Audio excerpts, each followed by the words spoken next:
ವಾಕ್ಯವನ್ನು ಅರ್ಥ ಮಾಡ್ಕೊಂಡ್ರ? ಯಾವಾಗ ಶುದ್ಧವಾದ ಮನಸ್ಸಿನಿಂದ ಆತ್ಮದರ್ಶನ ಮಾಡುತ್ತಾ ನೋಡಿದ್ರ, ಆತ್ಮದರ್ಶನ ಮಾಡ್ತಾ ಇದ್ದಾನವನು.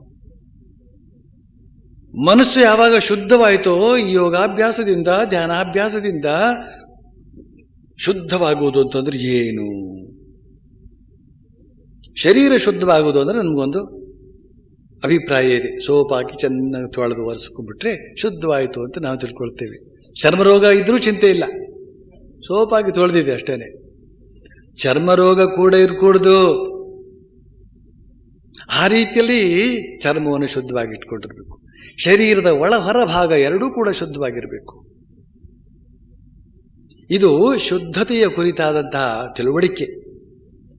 ಈ ಶುದ್ಧತೆ ಅಂತ ಹೇಳ್ತಕ್ಕಂಥದ್ದು ಸಾಮಾನ್ಯ ಅಲ್ಲ. ನಾವು ನೀವು ಎಣಿಸಿದಷ್ಟು ಸುಲಭದ್ದಲ್ಲ.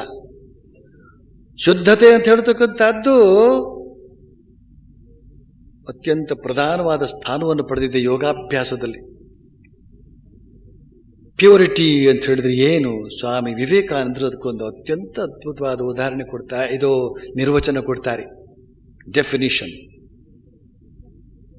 ಏನೋ ಮದುವೆ ಆಗದಿದ್ರೆ ಬಹಳ ಶುದ್ಧ ಅಂತ, ಅಥವಾ ಬ್ರಹ್ಮಚಾರಿ ಆಗಿದ್ರೆ ಬಹಳ ಶುದ್ಧ ಅಂತ ಇಲ್ಲ.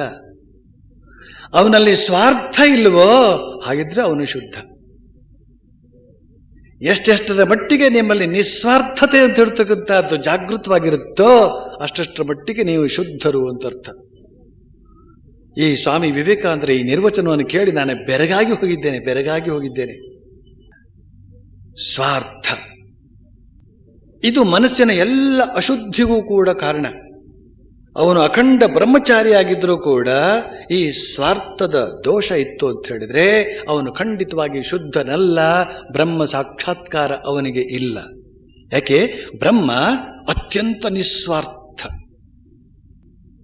ಆತ್ಮ, ಪರಮಾತ್ಮ, ಪರಬ್ರಹ್ಮ ಅತ್ಯಂತ ನಿಸ್ವಾರ್ಥ. ಶುದ್ಧತೆ ಅಂತ ಹೇಳಿದ್ರೆ ಇದು. ಧ್ಯಾನಾಭ್ಯಾಸದ ಮೂಲಕ ಮನಸ್ಸು ಶುದ್ಧ ಆಗ್ತದೆ. ಹೇಗೆ? ಆ ಆತ್ಮಚಿಂತನೆಯಿಂದ ಆ ಆತ್ಮದ ಎಲ್ಲ ಲಕ್ಷಣಗಳು ಕೂಡ ನಮ್ಮೊಳಗಡೆ ಬರುತ್ತವೆ. ಯಾರ ಕುರಿತಾಗಿ ನಾವು ಧ್ಯಾನ ಮಾಡ್ತೇವೋ ಅವುಗಳ ಎಲ್ಲ ಲಕ್ಷಣಗಳು ಕೂಡ ನಮ್ಮಲ್ಲಿ ಬರುತ್ತವೆ. ಆತ್ಮದ ಲಕ್ಷಣ ಏನು? ಪರಮ ನಿಸ್ವಾರ್ಥ. ಸ್ವಾರ್ಥದ ಸೋಂಕೇ ಇಲ್ಲ. ಮನಸ್ಸು ಸಂಪೂರ್ಣ ನಿಸ್ವಾರ್ಥವಾದಾಗಲೇ ಅದು ಪರಮಾರ್ಥದೆಡೆಗೆ ಹರಿಯುತ್ತದೆ. ಪರಮಾರ್ಥದೆಡೆಗೆ ಹರಿದು ಆ ಪರಮ ಪುರುಷಾರ್ಥವನ್ನ ಅನುಭವಕ್ಕೆ ತಂದುಕೊಳ್ಳುತ್ತದೆ. ಈ ರೀತಿಯಲ್ಲಿ ಮನಸ್ಸನ್ನು ಅಣಿಗೊಳಿಸಿಕೊಳ್ಳಬೇಕು. ಯಾವಾಗ ಈ ರೀತಿಯಲ್ಲಿ ಶುದ್ಧವಾದ ಮನಸ್ಸಿನಿಂದ ಆತ್ಮದರ್ಶನ ಮಾಡುತ್ತಾ ಯೋಗಿಯು ತನ್ನಲ್ಲಿಯೇ ಸಂತೋಷಿಸಲು ಆರಂಭಿಸುವನೋ, ಆತ್ಮಕ್ರೀಡ, ಆತ್ಮರತಿ ಅಂತನ್ನುವ ಶಬ್ದದಿಂದ ಇನ್ನೊಂದು ಅಧ್ಯಾಯದಲ್ಲಿ ಹೇಳಿದ್ದುಂಟು. ತನ್ನೊಳಗೆಯೇ ಸುಖ ಪಡುವಂತಹದ್ದು. ಯಾವ ಇತರ ವಸ್ತುಗಳ ಅಪೇಕ್ಷೆಯೂ ಇಲ್ಲದೆ ತನ್ನೊಳಗೆಯೇ ಸುಖ ಪಡುವಂತಹದ್ದು. ಇದನ್ನ ಎಷ್ಟು ಕಲ್ಪಿಸಿಕೊಳ್ಳಬೇಕು. ಯಾವ ಇತರ ವಸ್ತುವು ಇಲ್ಲದಿದ್ರೂ ಕೂಡ ತಾನು ಸುಖವಾಗಿರಬಹುದು ಅಂತನ್ನುವ ಕಲ್ಪನೆ ಎಷ್ಟು ಜನರಿಗೂ ಸಾಧ್ಯ.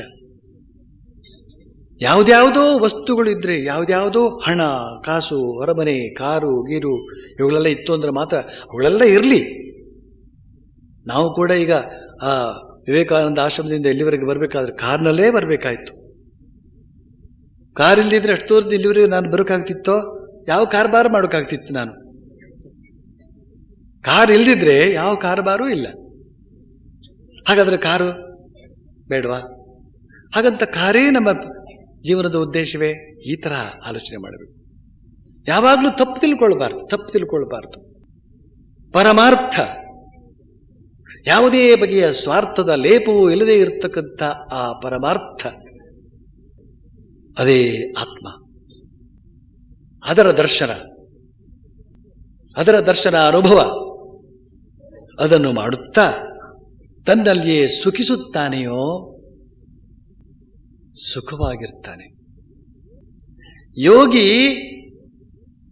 ಯೋಗಿ ತನ್ನನ್ನು ತಾನು ಕೋಣೆಯೊಳಗೆ ಸೇರಿಸಿಕೊಳ್ತಾನೆ, ಬಾಗಿಲು ಹಾಕಿಕೊಳ್ತಾನೆ. ಅಥವಾ ಅಲ್ಲಿ ಇಲ್ಲಿ ಎಲ್ಲೂ ಹೋಗೋದೇ ಇಲ್ಲ. ಅವನು ಸುಮ್ಮನೆ ಇರ್ತಾನೆ, ತನ್ನಷ್ಟಕ್ಕೆ ತಾನಿರ್ತಾನೆ, ಆದರೂ ಸುಖಿಯಾಗಿರ್ತಾನೆ. ನೋಡುವವರ ಕಣ್ಣಿಗೆ ಇವನೇನಪ್ಪ, ಅಲ್ಲಿ ಹೋಗುವ ಹಾಗಿಲ್ಲ, ಇಲ್ಲಿ ಹೋಗುವ ಹಾಗಿಲ್ಲ, ಅಲ್ಲಿಗೆ ಹೋಗುವ ಹಾಗಿಲ್ಲ, ಅದು ಮಾಡುವ ಹಾಗಿಲ್ಲ, ಇದನ್ನು ನೋಡುವ ಹಾಗಿಲ್ಲ, ಎಂಥ ಜೀವನಪ್ಪ ಇವನದ್ದು ಅಂತ ನೋಡುವವರಿಗೆ ಅನಿಸಬೇಕು. ಆದರೆ ಅವನ ಒಳಗಡೆ ಅವನು ನಿತ್ಯಾನಂದಿ. ಮಿಕ್ಕ ಜನರು, ಪ್ರಾಪಂಚಿಕ ಜನರು ಅಲ್ಲಿಗೆ ಹೋಗ್ಬೋದು, ಲಂಡನ್ನಿಗೆ ಹೋಗ್ಬೋದು, ಅಮೆರಿಕಕ್ಕೆ ಹೋಗ್ಬೋದು, ಎಲ್ಲೆಲ್ಲಿಗೂ ಹೋಗ್ಬೋದು, ಏನು ಬೇಕಾದರೂ ತಿನ್ಬಹುದು, ಏನು ಬೇಕಾದರೂ ಕುಡಿಬಹುದು. ಏನು ಸ್ವತಂತ್ರನಪ್ಪ ಇವನು, ಏನು ಸ್ವತಂತ್ರನಪ್ಪ ಇವನು, ಎಷ್ಟು ಸುಖಿಯಪ್ಪ ಇವನು. ಆದರೆ ಅವನಷ್ಟು ಬದ್ಧ, ಅವನಷ್ಟು ದುಃಖಿ, ಅವನಷ್ಟು ಚಿಂತಾಪರ ಇನ್ಯಾರಿದ್ದಾರೆ? ಚಿಂತೆಯ ಕಂತೆಯೇ ಅವನಲ್ಲಿ ಸೇರಿಕೊಂಡಿರುತ್ತದೆ. ಎಲ್ಲ ಇದ್ದು ಏನೂ ಇಲ್ಲ. ಯೋಗಿಯಲ್ಲಿ ಲೌಕಿಕವಾದ ಯಾವುದೂ ಇಲ್ಲ, ಆದರೆ ಎಲ್ಲವೂ ಇದೆ. ಲೌಕಿಕ ದೃಷ್ಟಿಕೋನಕ್ಕೂ ಆಧ್ಯಾತ್ಮಿಕ ದೃಷ್ಟಿಕೋನಕ್ಕೂ ಈ ಒಂದು ವ್ಯತ್ಯಾಸ ಬಹಳ ದೊಡ್ಡ ವ್ಯತ್ಯಾಸ. ಯಾವಾಗ ಶುದ್ಧವಾದ ಮನಸ್ಸಿನಿಂದ ಆತ್ಮದರ್ಶನ ಮಾಡುತ್ತಾ ಯೋಗಿಯಾದವನು ತನ್ನಲ್ಲಿಯೇ ಸಂತೋಷ ಪಡುತ್ತಾ ಇರುತ್ತಾನೆಯೋ, ಯಾವಾಗ ಬುದ್ಧಿಗ್ರಾಹ್ಯವೂ ಇಂದ್ರಿಯಾತೀತವೂ ನಿತ್ಯವೂ ಆದ ಯಾವ ಸುಖವಿದೆಯೋ ಅದನ್ನು ಅರಿಯುತ್ತಾನೆಯೋ, ಆತ್ಮವನ್ನೇ ನೋಡ್ತಾ ಇದ್ದಾನೆ ಅಂತ ಹೇಳಿದ ಮೇಲೆ ಈ ಮಾತುಗಳೆಲ್ಲ ಅವಶ್ಯಕತೆ ಇಲ್ಲ. ಯಾವಾಗ ಬುದ್ಧಿಗ್ರಾಹ್ಯವೂ ಇಂದ್ರಿಯಾತೀತವೂ, ಇಂದ್ರಿಯಗಳಿಗೆ ಗೋಚರವಲ್ಲ, ಆದರೆ ಬುದ್ಧಿಯನ್ನು ಉಪಯೋಗಿಸಿದರೆ, ಆ ಬುದ್ಧಿಯನ್ನು ಶುದ್ಧಗೊಳಿಸಿಕೊಂಡು ಉಪಯೋಗಿಸಿದರೆ ಅದರ ಮೂಲಕ ಈ ಆತ್ಮತತ್ವವನ್ನು ಗ್ರಹಿಸಲು ಸಾಧ್ಯ ಅಂತನ್ನೋ ದಿನಸಕ್ಕೋಸ್ಕರ ಹೇಳ್ತಾ ಇದ್ದಾನೆ ಬುದ್ಧಿಗ್ರಾಹ್ಯ. ಆದರೆ ಬುದ್ಧಿಗೆ ಅದು ಅತೀತ. ಆದರೂ ಕೂಡ ಅದೇ ಪರಮಾತ್ಮನ ಅನುಗ್ರಹದಿಂದ ಇದೇ ಬುದ್ಧಿಯಲ್ಲಿ ಅದು ಪ್ರಕಾಶಿತಗೊಳ್ಳುವುದಕ್ಕೆ ಸಾಧ್ಯವಿದೆ ಅಂತನೋ ಕಾರಣದಿಂದ ಇಲ್ಲಿ ಹೇಳ್ತಾ ಇದ್ದಾನೆ ಬುದ್ಧಿಗ್ರಾಹ್ಯವೂ ಇಂದ್ರಿಯಾತೀತವೂ ನಿತ್ಯವೂ ಆದ ಯಾವ ಸುಖವಿದೆಯೋ ಅದನ್ನು ಅರಿಯುತ್ತಾನೆಯೋ. ನಿತ್ಯವಾದ ಸುಖ. ನಮ್ಮ ಸುಖ ಈಗುಂಟು, ಈಗ ಇಲ್ಲ. ಮೈಸೂರು ಪಾಕ್ ನೋಡುವಾಗ ಒಂದು ಬಗೆಯ ಸುಖ, ಮೂಸುವಾಗ ಒಂದು ಬಗೆಯ ಸುಖ, ನಾಲಿಗೆ ಮೇಲೆ ಇಟ್ಟಾಗ ಒಂದು ಸುಖ, ನುಂಗಿದಾಗ ಬರೀ ದುಃಖ. ಅಯ್ಯೋ ಒಳಗಡೆ ಹೊರಟೋಯ್ತಲ್ಲ ಅಂತ. ಅಷ್ಟೇ, ಒಳಗಡೆ ಹೋದದ್ದು ಮಾತ್ರ ಅಲ್ಲ, ಅಲ್ಲಿ ಮುಂದೆ ಅದ್ರ ಕಾರ್ಬಾರ್ ಅದ್ರ ಜೋರಿರುತ್ತೆ, ಏನೇನೋ ಕಿತಾಪತಿ ಮಾಡ್ತಾ ಇರ್ತದೆ ಒಳಗಡೆ. ಅಲ್ಲ, ಒಂದು ಮೈಸೂರು ಪಾಕ್ ತಿಂದ ಮಾತ್ರಕ್ಕೆ ಏನೂ ಆಗೋದಿಲ್ಲ, ಒಂದು ಮೈಸೂರು ಪಾಕಕ್ಕೆ ಅದು ನಿಲ್ಲೋದಿಲ್ಲ.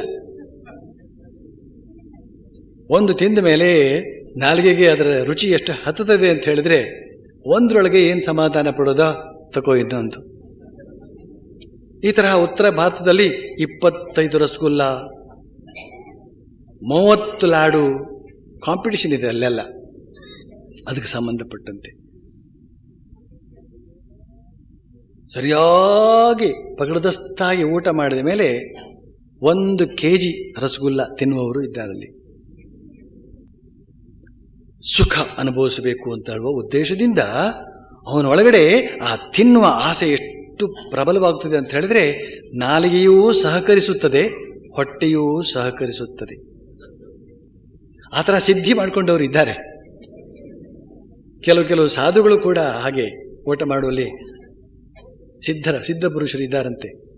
ಅಂಥವ್ರನ್ನ ಮನೆಗೆ ಕರೆದು, ಆ ಮನೆಯವರಿಗೆ ಗೊತ್ತಿರುತ್ತೆ ಹೇಗಿದ್ರು ಅಪರೂಪಕ್ಕೆ ಒಂದ್ಸತಿ ಬರೋದಾದ್ರಿಂದ ಸರಿಯಾಗಿ ಬಡಿಸ್ಬೇಕು ಇವರಿಗೆ ಅಂತ ಒಬ್ಬ ಸಾಧುನ ಊಟಕ್ಕೆ ಕರೆದುಬಿಟ್ಟು ಒಂದು 25 ಚಪಾತಿಯನ್ನು ಮೊದಲೇ ಹಾಕಿದ್ರಂತೆ.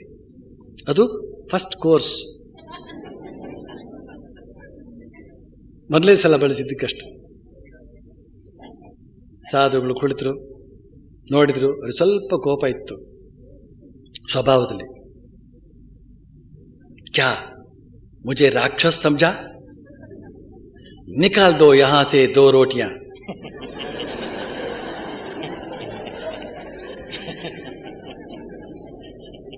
ಏನು ನನ್ನ ರಾಕ್ಷಸ ಅಂತ ತಿಳ್ಕೊಂಡ್ಯೋ, ತೆಗಿ 2 ಚಪಾತಿನ. ಎಷ್ಟು? 2.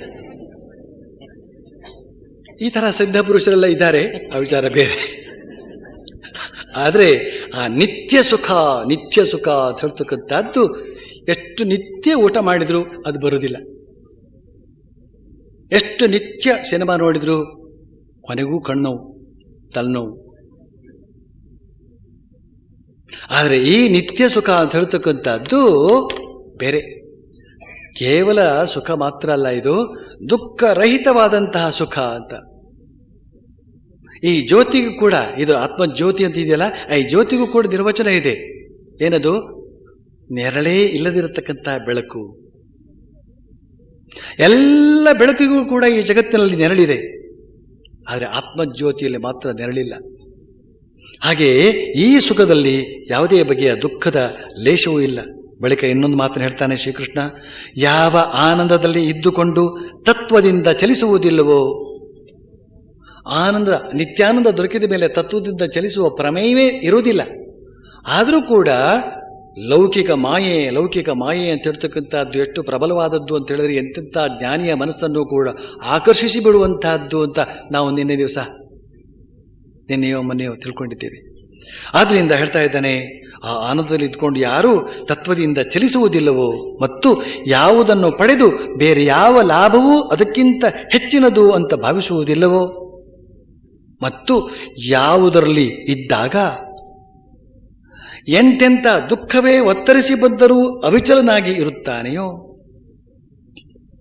ಮತ್ತು ಅಂತಹ ದುಃಖ ಸಂಬಂಧವನ್ನ ದೂರಗೊಳಿಸಿಕೊಂಡು ಇದನ್ನು ದೂರಗೊಳಿಸಿರ್ತಕ್ಕಂತಹ ಅಥವಾ ದೂರಗೊಳಿಸುವಂತಹ ಇದನ್ನು ಯೋಗ ಎಂದು ತಿಳಿಯಬೇಕು. ಯೋಗ ಅಂತ ಹೇಳಿದ್ರೆ ದೇವರಲ್ಲಿ ಸೇರ್ಕೊಳ್ಳೋದು ಅಂತ ಸುಲಭವಾಗಿ ಹೇಳಲಾಗ್ತದೆ, ಅದು ಸರಿಯೇ. ಆದರೆ ಅದರ ಎಲ್ಲ ಲಕ್ಷಣವನ್ನ ಇಲ್ಲಿ ಶ್ರೀಕೃಷ್ಣ ಬಹಳ ಸ್ಪಷ್ಟವಾಗಿ ಹೇಳಿದ್ದಾನೆ. ಯೋಗ ಅಂತಂದ್ರೆ ಇಂಥದ್ದು ಅಂತ ತಿಳಿದ ಮೇಲೆ ದೃಢ ಬುದ್ಧಿಯಿಂದ ಹಾಗೂ ಉತ್ಸಾಹದಿಂದ ಯೋಗಾಭ್ಯಾಸ ನಿರತನಾಗಬೇಕು. ಸಿದ್ಧಿಯಾದ ಮೇಲೆ, ಆತ್ಮದರ್ಶನ ಆಗ್ತಾ ಇದ್ದ ಮೇಲೆ ಅಭ್ಯಾಸ ನಿರತನಾಗಬೇಕು ಅನ್ನೋ ಮಾತೇನದು ಅಂತ ಕೇಳಿದ್ರೆ, ಸಾಕ್ಷಾತ್ಕಾರಕ್ಕೆ ಮೊದಲು ಒಂದು ಬಗೆಯ ಅಭ್ಯಾಸ. ಕೇಳ್ಕೊಳ್ಳಿ ಈ ಮಾತು. ಸಾಕ್ಷಾತ್ಕಾರಕ್ಕೆ ಮೊದಲು ಒಂದು ಬಗೆಯ ಅಭ್ಯಾಸ, ಅದಕ್ಕೆ ಹೋರಾಟ ಅಂತ ಹೆಸರು. ಸಾಕ್ಷಾತ್ಕಾರವಾದ ಮೇಲೆ ಅಂದ್ರೆ ಆತ್ಮದರ್ಶನ ಮಾಡುತ್ತಾ ಮತ್ತೆ ಅಭ್ಯಾಸ ಮಾಡುವುದು ಅಂತ, ಅಭ್ಯಾಸ ಮಗ್ನರಾಗುವುದು ಅಂತ ಹೇಳಿದ್ರೆ ಆ ಆತ್ಮಾನುಭವದಲ್ಲಿ ನೆಲೆ ನಿಲ್ಲುವುದು ಅಂತ ಅರ್ಥ. ಆ ರೀತಿಯಲ್ಲಿ ನೆಲೆ ನಿಲ್ಲುವಂತೆ ಆಗಬೇಕಾದ್ರೆ ಆತ್ಮದರ್ಶನವಾದ ಮೇಲೆಯೂ ಕೂಡ ಅವನು ಸಾಧನಾಭ್ಯಾಸ ನಿರತನಾಗಿರಬೇಕು ಅಂತ, ಅಭ್ಯಾಸದಿಂದ ವಿಮುಕ್ತನಾಗಬಾರದು ಅಂತ. ಸ್ಥಿತಪ್ರಜ್ಞತ್ವ ಅಂತ ಹೇಳ್ತಕ್ಕಂಥ ಸ್ಥಿತಿ ನಮಗೆ ಆಗುವವರೆಗೆ ನಮ್ಮ ಸಾಧನೆ ಅಂತ ಹೇಳ್ತಕ್ಕಂಥದ್ದು ಮುಗಿಯುವುದಿಲ್ಲ. ಸಾಧನೆ ಮುಗಿದರೂ ಕೂಡ ಅಭ್ಯಾಸ ಅಂತ ಹೇಳ್ತಕ್ಕಂಥದ್ದು ಮುಗಿಯುವುದಿಲ್ಲ ಅಂತನ್ನುವ ಮಾತನ್ನ ತುಂಬ ಸ್ವಾರಸ್ಯವಾಗಿ ಶ್ರೀಕೃಷ್ಣ ಇಲ್ಲಿ ಹೇಳಿದ್ದಾನೆ.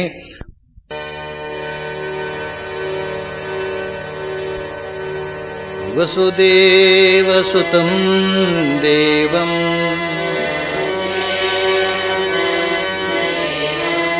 ಕಂಸಚಾಣೂರಮರ್ದನಂ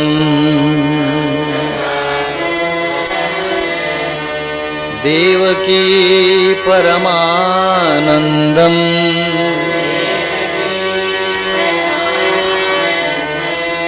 ಕೃಷ್ಣಂ ವಂದೇ ಜಗದ್ಗುರುಂ.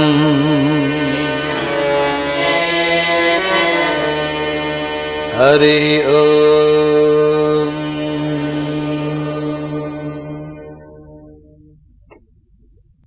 ನಿನ್ನೆ ಯೋಗದ ಲಕ್ಷಣವನ್ನ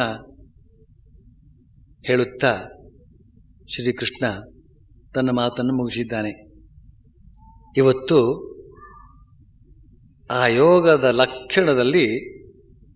ಲಕ್ಷಣವನ್ನು ಹೇಳುವಾಗ, ಯೋಗವೆಂದರೆ ಇಂಥದು ಎಂದು ತಿಳಿದ ಮೇಲೆ ದೃಢಬುದ್ಧಿಯಿಂದ ಹಾಗೂ ಉತ್ಸಾಹದಿಂದ ಯೋಗಾಭ್ಯಾಸ ನಿರತನಾಗಬೇಕು. ಯೋಗ ಅತ್ಯಂತ ಶ್ರೇಷ್ಠವಾದದ್ದು. ಯಾವ ಬಗೆಯಿಂದ ಶ್ರೇಷ್ಠವಾದದ್ದು ಅಂತನ್ನೋದರ ವಿವರಣೆ ಎಲ್ಲ ನಿನ್ನೆ ಆಗಿದೆ. ಇಂಥ ಯೋಗ ಅಂತ ತಿಳಿದ ಮೇಲೆ ದೃಢಬುದ್ಧಿಯಿಂದ ಸಾಧನೆ ಮಾಡಬೇಕು ಅಂತನ್ನೋದನ್ನ ನಾವು ವಿಶೇಷವಾಗಿ ಭಾವಿಸಬೇಕು. ದೃಢತೆ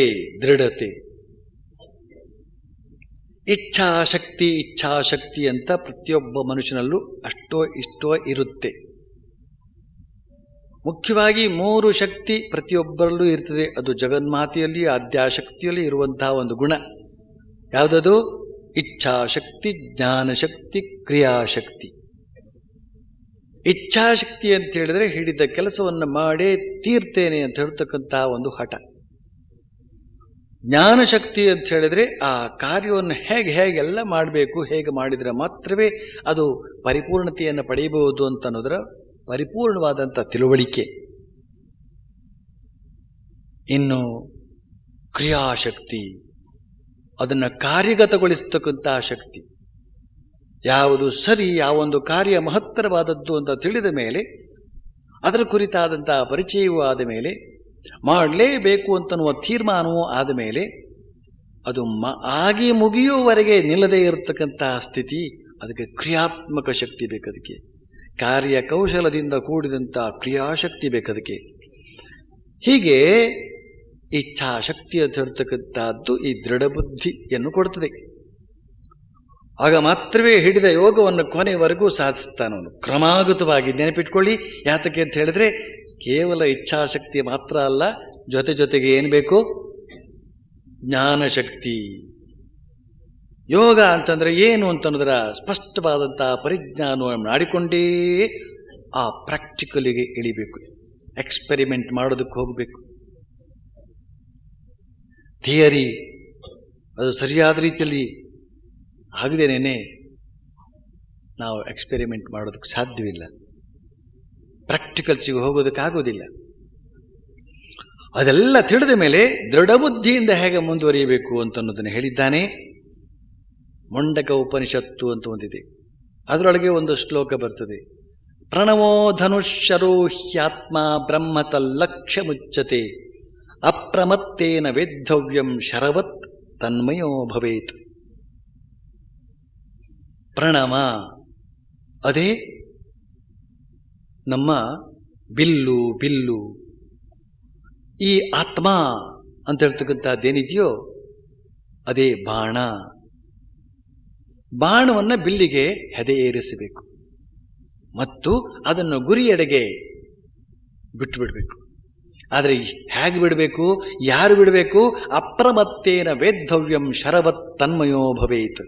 ಅಪ್ರಮತ್ತ ಅಂತ ಹೇಳಿದ್ರೆ ಬುದ್ಧಿ ಸ್ವಾಧೀನ ಇರುವವನು ಅಂತ ಅರ್ಥ. ಮತ್ತ ಅಂತಂದ್ರೇನು? ಕುಡಿದಾಗ ಉಂಟಾಗುತ್ತಲ್ಲ ಆ ಸ್ಥಿತಿ. ಇಂದ್ರಿಯ ವಿಷಯಗಳಲ್ಲಿ ಮತ್ತನಾಗತಕ್ಕಂಥದ್ದು, ಆ ಮೋಹದಲ್ಲಿ ಸಿಕ್ಕಿ ಬಿದ್ದಿರತಕ್ಕಂಥದ್ದು, ಅದು ಒಂದು ಬಗೆಯ ಮತ್ತತೆ. ಪ್ರಮತ್ತ ಅಂತ ಹೇಳಿದ್ರೆ ಹೆಚ್ಚು ಮತ್ತನಾಗಿರುವಂಥದ್ದು. ಅಪ್ರಮತ್ತ ಅಂತ ಹೇಳಿದ್ರೆ ಸ್ವಲ್ಪವೂ ಮತ್ತನಾಗದೇ ಇರತಕ್ಕಂಥದ್ದು ಅಂತ ಹೇಳಿದ್ರೆ ಅವನು ವಿವೇಕಿಯಾಗಿರಬೇಕು ಅಂತ ಅರ್ಥ. ವಿವೇಕದಿಂದ ಗುರಿಯನ್ನು ಇಟ್ಟು ಬ್ರಹ್ಮ ಲಕ್ಷ್ಯ ಮುಚ್ಚತೆ, ಬ್ರಹ್ಮದ ಕಡೆಗೆ ಗುರಿ ಇಟ್ಟನ್ನು ಆ ಬಾಣವನ್ನು ಬಿಟ್ಟಾಗ ಅದು ನೇರವಾಗಿ ಬ್ರಹ್ಮದಲ್ಲಿ ಹೋಗಿ ತಲ್ಲೀನವಾಗುತ್ತದೆ. ಆತ್ಮ ಬ್ರಹ್ಮದಲ್ಲಿ ಹೋಗಿ ತಲ್ಲೀನವಾದಾಗ ಸಮಾಧಿ ಸ್ಥಿತಿ. ಸ್ವಲ್ಪ ಹೆಚ್ಚು ಕಡಿಮೆ ಆಯಿತು ಅಂತಂದ್ರೆ ಅಂದರೆ ಅವನು ಸ್ವಲ್ಪ ಮತ್ತನಾಗಿದ್ದ ಪಕ್ಷದಲ್ಲಿ ಬುದ್ಧಿ ಸ್ವಾಧೀನ ಸ್ವಲ್ಪ ತಪ್ಪಿತು ಅಂತ ಹೇಳಿದರೆ ಆಗ ಗುರಿ ತಪ್ಪುತ್ತದೆ. ಬ್ರಹ್ಮದ ಪಕ್ಕದಲ್ಲೇ ಇನ್ನೊಂದಿದೆ, ಯಾವುದು ಗೊತ್ತಾ? ಮಾಯೆ. ಬಿಟ್ಟ ಬಾಣ ಆತ್ಮ ಅಂತ ಹೇಳ್ತಕ್ಕಂಥ ಬಾಣ ಬ್ರಹ್ಮದಲ್ಲಿ ಹೋಗಿ ಸೇರ್ಕೊಳ್ಳೋದ್ರ ಬದಲು ಮಾಯೆಯೊಳಗೆ ಹೋಗಿ ಸೇರ್ಕೊಂಡ್ಬಿಡ್ತದೆ. ಅದು ಸೇರ್ಕೊಂಡೇ ಇದೆ, ಇನ್ನಷ್ಟು ಹೋಗಿ ಸೇರ್ಕೊಳ್ತದೆ ಅಷ್ಟೇನೆ. ಹೀಗೆ ಇಲ್ಲಿ ಆ ದೃಢ ಬುದ್ಧಿಯಿಂದ ಮುಂದುವರಿಯಬೇಕು. ಉತ್ತಿಷ್ಠತ ಜಾಗೃತ ಪ್ರಾಪ್ಯವರ ನಿಬೋಧತ. Arise, awake, stop not till the goal is reached. ಏಳಿ ಎದ್ದೇಳಿ ಗುರಿ ಮುಟ್ಟುವ ತನಕ ನಿಲ್ಲದಿರಿ ಅಂತ ಹೇಳ್ತಕ್ಕಂಥ ಸ್ವಾಮಿ ವಿವೇಕಾನಂದರ ವಾಣಿಯನ್ನು ಇಲ್ಲಿ ನಾವು ಜ್ಞಾಪಿಸಿಕೊಳ್ಬೇಕು. ಇದಕ್ಕೆಲ್ಲ ಆ ದೃಢ ಬುದ್ಧಿ ಅಂತ ಹೇಳ್ತಕ್ಕಂಥದ್ದು ಬೇಕು. ನ್ಯಾಂಬಿ ಪ್ಯಾಂಬಿ ಮೇಣದ ಮುದ್ದೆಯಂತಹ ಜನರಿಂದ ಮಹತ್ ಕಾರ್ಯಗಳು ಸಾಧ್ಯವಿಲ್ಲ. ಆದ್ರಿಂದ ಇಲ್ಲಿ ದೃಢ ಬುದ್ಧಿಯ ಮಾತನ್ನ ಶ್ರೀಕೃಷ್ಣ ಹೇಳಿದ್ದಾನೆ. ಬಳಿಕ ಉತ್ಸಾಹದಿಂದ ಅಂತನೋ ಮಾತನ್ನ ಸಂಸ್ಕೃತದಲ್ಲಿ ಹೇಗೆ ಹೇಳಿದ್ದಾರೆ? ನಿರ್ವಿಣ್ಣ ಚೇತಸ. ಮನಸ್ಸಿನಲ್ಲಿ ಉತ್ಸಾಹ ಇರಬೇಕು, ಜೋಲು ಮೋರೆ ಹಾಕಿಕೊಳ್ಬಾರದು. ಅಯ್ಯೋ ನಮ್ಮ ಕೈಯಲ್ಲಿ ಆಗುತ್ತೋ ಇಲ್ವೋ ಅಂತ ಹೇಳ್ತಕ್ಕಂಥ ಸ್ಥಿತಿ ಕೂಡ ಇರಬಾರದು. ಅದನ್ನ ತಿಳಿಸೋದಕ್ಕೆ ಶ್ರೀರಾಮಕೃಷ್ಣರು ಒಂದು ಸ್ವಾರಸ್ಯಕರವಾದ ಕಥೆ ಹೇಳಿದ್ದಾರೆ. ಇಬ್ಬರು ತಪಸ್ವಿಗಳು 2 ಮರದ ಕೆಳಗಡೆ ಕುಳಿತುಕೊಂಡು ತಪಸ್ಸು ಮಾಡ್ತಾ ಇದ್ರು. ಆ ದಾರಿಯಾಗಿ ನಮ್ಮ ನಾರದ ಮಹರ್ಷಿಗಳು ಹೋಗ್ತಾ ಇದ್ರಂತೆ. ನಾರದ ಮಹರ್ಷಿಗಳು ಅಲ್ಲೇ ಯಾಕೆ ಬಂದರು ಅಂತಂದ್ರೆ ಅವರು ತ್ರಿಲೋಕ ಸಂಚಾರಿಗಳು. ಅವ್ರು ಎಲ್ಲಿ ಹೋಗ್ತಾರೆ ಎಲ್ಲಿ ಹೋಗೋದಿಲ್ಲ ಅಂತೇನು ಲೆಕ್ಕ ಇಲ್ಲ. ಆ ದಾರಿಯಾಗಿ ಹೋಗುವಾಗ ಆ ಮೊದಲನೇ ತಪಸ್ವಿ ನಾರದ ಮಹರ್ಷಿಗಳಿಗೆ ಕೈ ಮುಗಿದು ಏನು ಎತ್ತಕಡೆಗೆ ಹೊರಟಿದ್ದೀರಿ ಅಂತ ಕೇಳಿದಾಗ ನಾರದ ಮಹರ್ಷಿಗಳು ಹೇಳಿದ್ರಂತೆ, ವೈಕುಂಠದ ಕಡೆಗೆ ಹೋಗ್ತಾ ಇದ್ದೇನೆ, ವಿಷ್ಣು ದರ್ಶನ ಮಾಡಬೇಕಾಗಿದೆ. ಬಹಳ ಸಂತೋಷ, ಬಹಳ ಸಂತೋಷ. ದಯವಿಟ್ಟು ನೀವು ಅಷ್ಟು ದೂರ ಹೋಗ್ತಾ ಇದ್ದೀರಲ್ಲ, ನಂದೊಂದು ಪ್ರಶ್ನೆ ಇದೆ, ಅವ್ರನ್ನ ಕೇಳಬೇಕು, ವಿಷ್ಣುವನ್ನು ಕೇಳಬೇಕು. ಏನದು? ನಾನು ಸಾಧನೆಗೆ ಬಹಳ ಕಾಲದಿಂದ ಕೂತಿದ್ದೇನೆ, ಯಾವಾಗ ಅವನು ಬಂದು ದರ್ಶನ ಕೊಡ್ತಾನೆ ಅಂತ ಅನ್ನೋದನ್ನು ನನಗೆ ತಿಳಿಸಿಬಿಟ್ರೆ ಸಾಧನೆಯಲ್ಲಿ ಮುಂದುವರಿಯೋದಕ್ಕೆ ನನಗೆ ಸುಲಭ ಆಗ್ತದೆ. ದಯವಿಟ್ಟು ಅದನ್ನು ಕೇಳಿ ಆ ಪ್ರಶ್ನೆಯನ್ನು. ಆಗಲಪ್ಪ, ತಥಾಸ್ತು, ನಾರಾಯಣ ನಾರಾಯಣ ಮುಂದೋದ್ರು. ಇನ್ನೊಂದು ಮರದ ಕೆಳಗಡೆ ಇನ್ನೊಬ್ಬ ತಪಸ್ವಿ ಕೂತಿದ್ದಾರೆ. ಆ ತಪಸ್ವಿ ಕೂಡ ನಾರದ ಮಹರ್ಷಿಗಳನ್ನು ನೋಡಿ ಕೇಳ್ತಾರೆ, ಎತ್ತ ಕಡೆ ಹೊರಟಿದ್ದೀರಿ? ನಾನು ವೈಕುಂಠದ ಕಡೆಗೆ. ಓಹೋ, ಬಹಳ ಸಂತೋಷ. ಹಾಗಾದರೆ ದಯವಿಟ್ಟು ನಂದೊಂದು ಪ್ರಶ್ನೆ ಇದೆ. ಏನದು? ನಾನು ಬಹಳ ಕಾಲದಿಂದ ಇಲ್ಲಿ ತಪಸ್ಸಿಗೆ ಕುಳಿತಿದ್ದೇನೆ, ಯಾವಾಗ ವಿಷ್ಣು ನನಗೆ ದರ್ಶನ ಕೊಡ್ತಾನೆ ಅನ್ನೋದನ್ನು ದಯವಿಟ್ಟು ತಿಳಿಸಬೇಕು. ವಿಷ್ಣುವನ್ನು ಕೇಳ್ಕೊಂಡು ಬರಬೇಕು.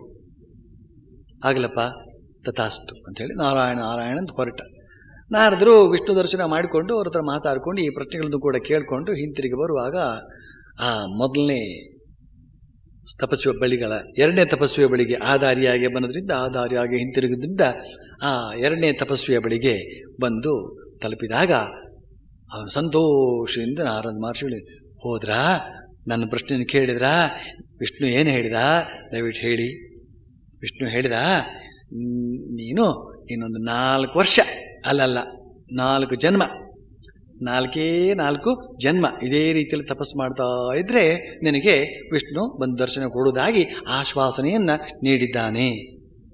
ತಕ್ಷಣವೇ ಆ ಸಾಧಕ ಯೋಗಿ, ಓಹೋಹೋ, ಇನ್ನೂ 4 ಜನ್ಮ, ಸುಮ್ಮನೆ ನಾನು ಯಾಕೆ ಸಮಯ ನಷ್ಟ ಮಾಡೋದು? ಆ ಲೌಕಿಕ ಭೋಗ ಅದನ್ನು ಇನ್ನೂ 4 ವರ್ಷ ಅನುಭವಿಸ್ತೇ ಇರಬೇಕಲ್ಲ. ಅದಕ್ಕೋಸ್ಕರ 4ನೇ ವರ್ಷದ ಹೊತ್ತಿಗೆ ಇಲ್ಲಿ ಕೂತ್ರಾಯ್ತು.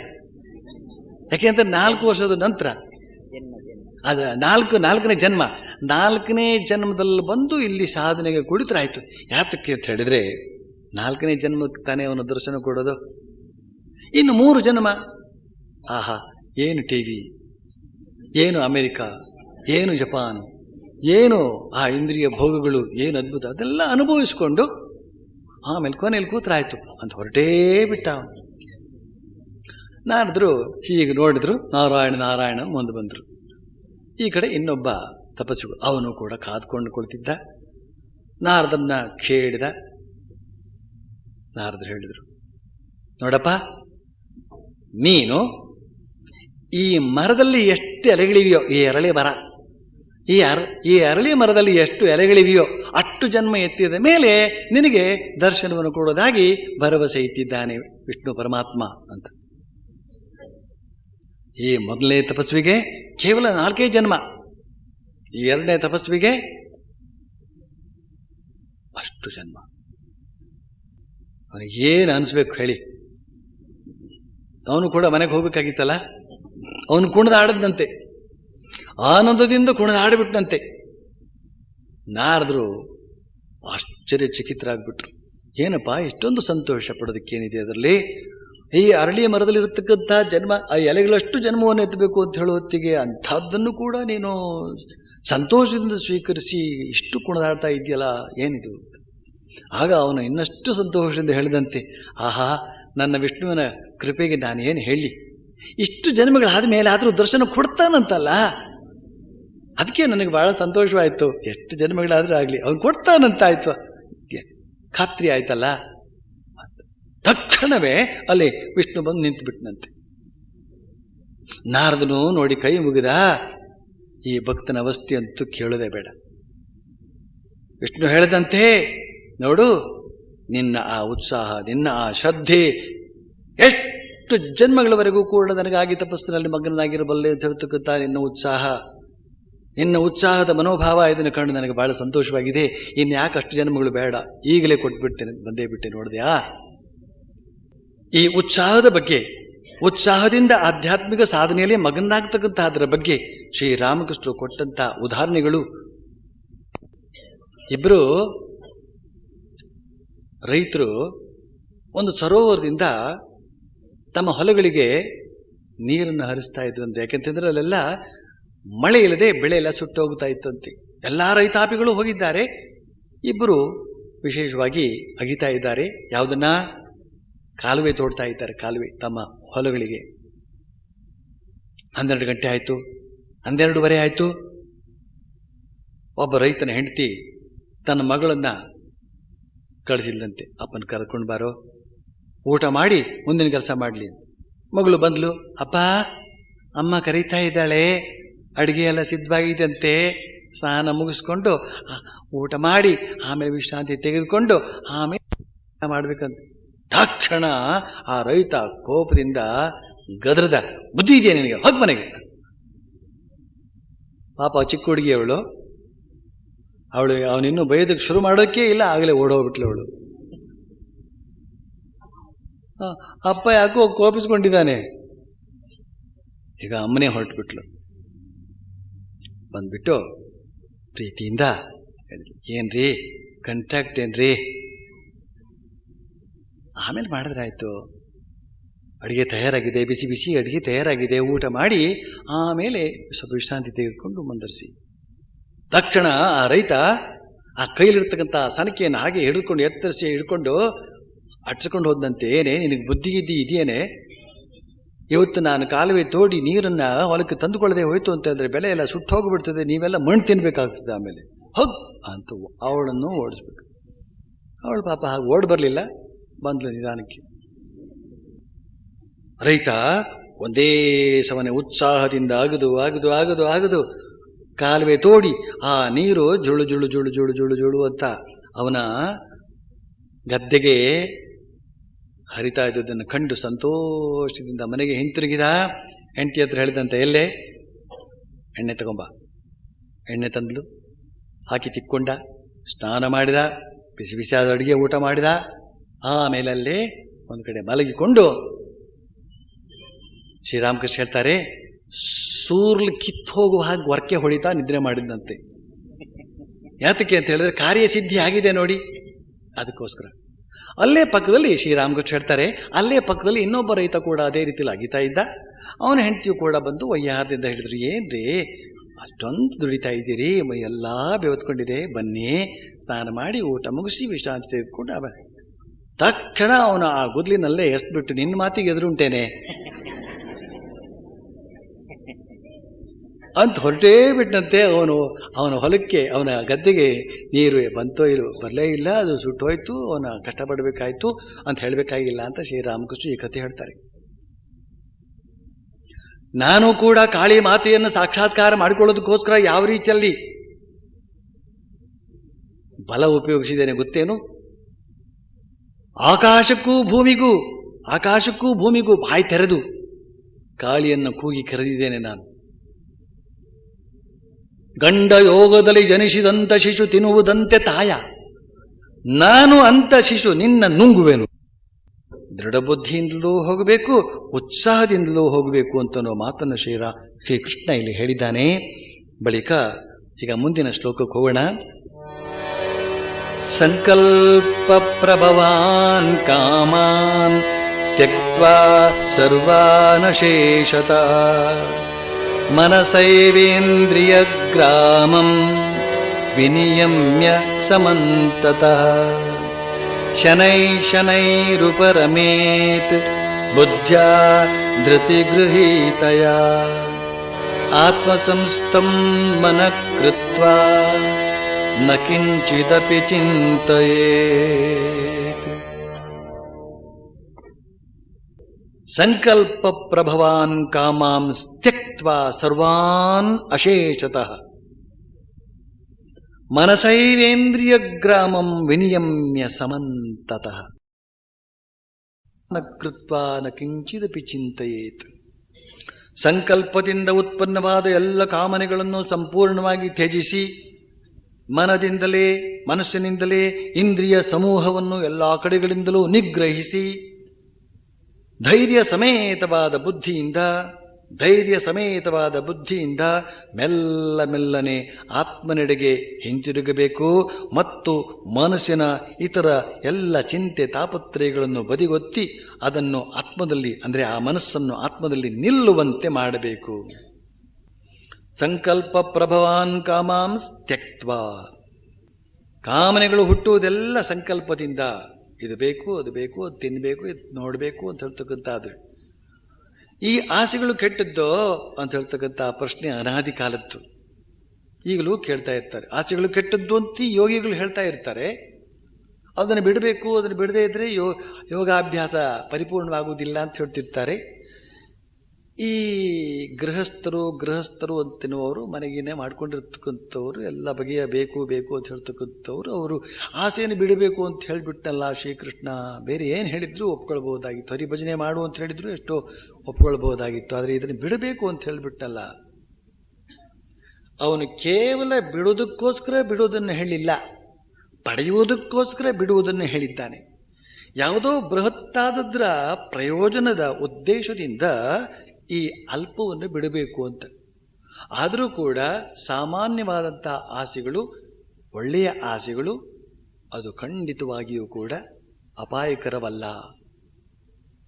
ಸನ್ಯಾಸಿಗಳು ಕೂಡ ಮಠ ಕಟ್ಟಿಕೊಂಡಿದ್ದಾರೆ, ಸಂಸಾರಿಗಳು ಮನೆ ಕಟ್ಟಿಕೊಂಡಿದ್ದಾರೆ. ಸನ್ಯಾಸಿಗಳಿಗೂ ಸಂಸಾರಿಗಳಿಗೂ ಎಲ್ಲಿ ವ್ಯತ್ಯಾಸ ಅಂದರೆ ಆಸಕ್ತಿ, ಗಂಟು ಬಿದ್ದಿರುವುದರಲ್ಲಿ ವ್ಯತ್ಯಾಸ. ಆ ಗಂಟು ಕಟ್ಟಿಕೊಳ್ಳಬಾರದು. ಗಂಟು ಕಟ್ಟಿಕೊಳ್ಳೋದು ಯಾವಾಗ ಅಂತಂದ್ರೆ ಮನಸ್ಸಿನಲ್ಲಿ ಆಸಕ್ತಿ ಉಂಟಾದಾಗ. ಆಸಕ್ತಿ ಉಂಟಾಯಿತು ಅಂತಂದ್ರೆ ಅಂಟಿಕೊಳ್ತದೆ. ಆ ಅಂಟಿಕೊಂಡಿರ್ತಕ್ಕಂಥದ್ದನ್ನು ಕೇಳುವಾಗ ನೋವಾಗುತ್ತದೆ. ಯಾವಾಗ ನಾವೇ ಸ್ವಪ್ರೀತಿಯಿಂದ ಬಿಡ್ತೇವೋ ಆಗ ನೋವಾಗುವುದಿಲ್ಲ. ನಿಮ್ಮ ಕೈಯಲ್ಲಿ ಒಂದು 100 ರೂಪಾಯಿ ನೋಟ್ ಇರ್ತದೆ ಜೇಬಿನಲ್ಲಿ, ಯಾರೋ ಬಂದು ಅದನ್ನು ಕಿತ್ತರು, ನಿಮಗೆ ದುಃಖ ಆಗ್ತದೋ ಇಲ್ವೋ? ಹೋಗಿ ಕಪಾಳಕ್ಕೊಂದು ಕೊಡ್ತೀರೋ ಇಲ್ವೋ? ಆದರೆ ನೀವೇ ಅದನ್ನು ತೆಗೆದುಬಿಟ್ಟು ತಗೊಳ್ಳಯ್ಯ, ಆನಂದವಾಗಿ ಕಾಫಿ ಕುಡಿ, 5 ಸ್ಟಾರ್ ಹೋಟ್ಲಿಗೆ ಹೋಗು, ಹಾಗೆ ಅಂಥೇಳಿ ನೀವೇ ಅದನ್ನು ಏನಾದರೂ ಕೊಡ್ತು ಅಂತ ಹೇಳಿದ್ರೆ, ಕೈ ಎತ್ತಿ ಕೊಡ್ತು ಅಂತ ಹೇಳಿದ್ರೆ ನಿಮಗೆ ಅದು ದುಃಖ ಆಗುವುದಿಲ್ಲ, ಮಾತ್ರ ಅಲ್ಲ ಸಂತೋಷವಾಗುತ್ತೆ. ಹೀಗೆ ಯಾವುದೋ ಒಂದು ಆನಂದಕ್ಕಾಗಿ ಕೊಡುವುದೇ ಹೊರತು ಕೇವಲ ಕೊಡುವುದಕ್ಕಾಗಿ ಕೊಡುವುದಲ್ಲ, ಬಿಡುವುದಕ್ಕಾಗಿ ಬಿಡುವುದಲ್ಲ. ಅಂತೂ ಸಂಕಲ್ಪ ಪ್ರಭಾನ್ ಕಾಮಾಂಸ್ ತ್ಯಕ್ತ್ವಾ. ಡಿ.ವಿ.ಜಿ ಅವರು ಹೇಳ್ತಾರೆ, ಹೊಟ್ಟೆಯಲ್ಲಿ ಹಸಿವು, ಮನದಲ್ಲಿ ಮಮತೆ, ಈ 2 ಗುಟ್ಟು ಕೀಲುಗಳಿಹವು ಸೃಷ್ಟಿಯಂತ್ರದಲ್ಲಿ. ಹೊಟ್ಟೆಯಲ್ಲಿ ಹಸಿವು, ಮನದಲ್ಲಿ ಮಮತೆ, ಈ 2 ಗುಟ್ಟು ಕೀಲುಗಳಿಹವು ಸೃಷ್ಟಿಯಂತ್ರದಲ್ಲಿ. ಕಟ್ಟಿಪುವು ಕೋಟೆಗಳ ಕಟ್ಟಿಪುವು ಕೋಟೆಗಳ, ಕೀಳಿಪುವು ತಾರೆಗಳ, ಸೊಟ್ಟಾಗಿಪುವು ನಿನ್ನ ಮುದ್ದು ತಮ್ಮ. ನಾನು ಮಂಕುತಿಮ್ಮ ಅಂತ ಹೇಳಿದ್ರೆ ನಾನೇ ಹೇಳಿದೆ ಅಂತ ತಿಳ್ಕೊಂಡ್ಬಿಡ್ತಾರೆ ಜನ. ನಾನೆಲ್ಲ ಹೇಳಿದೆ ಅದೇ ಅಲ್ಲಿ. ಆದರೂ ಕೂಡ ತಪ್ಪು ತಿಳ್ಕೊಳ್ಳೋದು ಬೇಡ ಅಂತ, ಯಾರೋ ನಿದ್ರೆ ಕಣ್ಣಲ್ಲಿ ಸ್ವಾಮಿಗಳು ಈ ಥರ ಮಂಕುತಿಮ್ಮ ಅಂತ ಬೈದು ಬಿಟ್ರು ಅಂತ ಅನ್ಬಾರದು ಅಂತ ಮುದ್ದು ತಮ್ಮ ಅಂತ ಹೇಳಿದಾಗ ಅವರು ಬೇರೆ ಎಲ್ಲ ಕೇಳಿರಲಿಲ್ಲ, ಇದೊಂದು ಕೇಳ್ಕೊಳ್ತಾರೆ, ಸ್ವಾಮಿಗಳು ಬಹಳ ಒಳ್ಳೆಯವರು, ಮುದ್ದು ತಮ್ಮ ಅಂತ ಹೇಳಿದ್ದಾರೆ. ಆದ್ರಿಂದ ಅದು ಮೃದುವಾಗಿರಲಿ ಅಂತ ನಾನು ಈ ಥರ ಮಾಡಿಟ್ಕೊಂಡಿದ್ದೇನೆ. ಹೊಟ್ಟೆಯಲ್ಲಿ ಹಸಿವು, ಈ ಹಸಿವು ಅಂತ ಹೇಳ್ತಕ್ಕಂಥದ್ದು ಎಷ್ಟು ಏನು ಅಂತ ಹೇಳ್ತಕ್ಕಂಥದ್ದು ಯಾರೂ ಕಂಡುಹುಡುಕಲಿಲ್ಲ. ಪ್ರಾಣಿಗಳ ಹಸಿವು ಎಷ್ಟು ಅಂತಂದ್ರೆ ಅವು ಹೊಟ್ಟೆ ತುಂಬುವಷ್ಟು ಮಾತ್ರ.